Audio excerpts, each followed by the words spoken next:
Hey everybody, this is Ryan Deal with 605 Sports, and we're here with John Acree. John is interning for us this summer and is providing some coverage of some amateur baseball and some other things this summer. But John, why don't you kind of introduce yourselves and tell everybody where you're from and everything?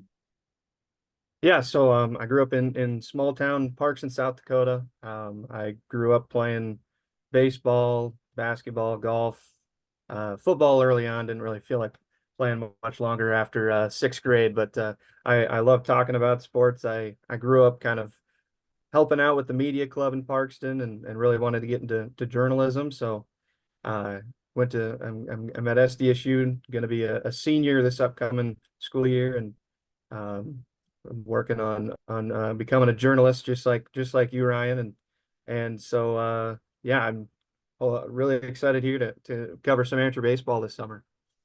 Absolutely, and John's written some stories for us early part of this season, and I've had some stories as well, so you guys can look for those, and we're also going to have some other coverage coming up this year, rest of the summer leading up to the state amateur uh, baseball tournament and everything. I guess before we talk about some subjects, John, amateur baseball, um, growing up in Parkston, how big was amateur baseball for you? I guess. Oh, it was huge. I mean, growing up, you had at least, in the kind of late 2000s, early 2010s, you had three amateur baseball teams in town. And so, it seemed like every night the pond lights were on until 10 o'clock, having games with the Rock Bass, Bullheads, Mudcats, and then obviously the success with the Parks and Mudcats winning in 2012 and 2015 the state amateur tournament. I grew up playing baseball every summer. Always a Parkston baseball player, and so I've had my fair share of games at the pond as well. I played for the Devil Rays last year, even. Um, so yeah, I mean, baseball has consumed quite a few of my summers so far. Yeah, absolutely. When I moved to the Mitchell area in 2016, I was introduced pretty quickly to how big amateur baseball is in this area, surrounding areas. The pond is one of my favorite places to go for a baseball game. So yeah, definitely the pond is it's kind of a fun setting for amateur baseball and everything. Well, speaking of the pond, John will have a story today about a baseball game in Parkston. And I guess it's a little bit bigger than a baseball game. John, you want to tell people what that game's about going on tonight in Parkston? Yeah, it's going to be a game full of a little bit more emotion than just a rivalry. The tragedy happened last week in a three-car accident uh, that ended up ending the life of a member of the Parkson community. Shelby Hone is her name. She graduated class of 2023 from Parkston, and she was very involved in the community. I think big 4-H, all that kind of stuff. And so the two amateur teams, Mudcats and Devil Rays, they'll be playing their second game of the year on Thursday, or rather tonight, I should say, time of the recording. But uh, and they will be doing a 50-50 raffle for Mark and Bonnie Hone, the Hone family as a whole, just to help them out in any way possible. And spoke with Jeff Harris, the Mudcats manager, and then the player for the Devil Rays that kind of started the idea for the 50-50 raffle. And I think it's awesome what they're doing, and I hope to see a packed pond tonight. Um, and yeah, I mean, it's tragic what happened, but it's good to see the community coming together for the Hone family during this really tough time.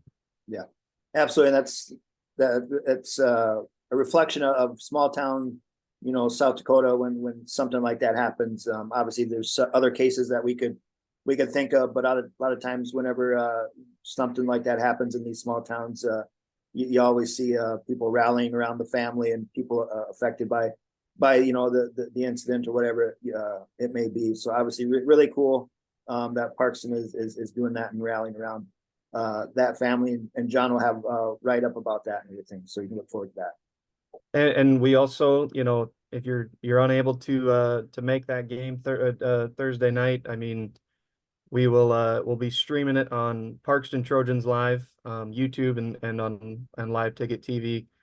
Me and Tony Kinneberg will also be there broadcasting that game.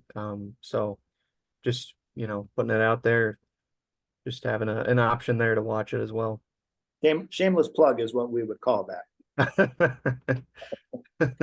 And then, John, you also have something about Castlewood, the Castlewood Monarchs and the Castlewood Ravens. Were obviously two separate teams in previous years, but you kind of did some digging and what's going on there in Castlewood. It sounds like they're going to be merging. It sounds like. Yeah, so the Castlewood Ravens, they had two teams. The Ravens were playing Class A baseball for the last 14 or so years. Um, and then the Monarchs, they started in around 2015, so they've been playing for about 9 years now or so. And just the interest in for from players playing amateur baseball has kind of declined there over the years. And so the manager for the Ravens, Dan Haug, and then Chris Lather, the manager for the Monarchs, they kind of came together and decided to join forces and kind of merge the two teams. But the unfortunate thing with that is the Ravens, they went from being a primarily Castlewood, you know, grown team, hometown team, filled with a lot of Castlewood guys. They kind of changed towards more of a out of hodgepodge type roster with guys coming from Watertown, Brookings, other, you know, surrounding communities. So they had to make some unfortunate calls over the winter and have some guys go separate directions with their kind of amateur baseball careers, which sucks to see. But of course, the newly revamped team is going to be mainly Castlewood guys with the four release players, and they'll be playing in Class B baseball. And yeah, so they are I believe they're 3-2 on the year already. They have picked up a win from the Minneota Mud Hens. They started their year playing the Minneota Mud Hens in Minnesota, and then they have a couple more wins in the Eastern Dakota League.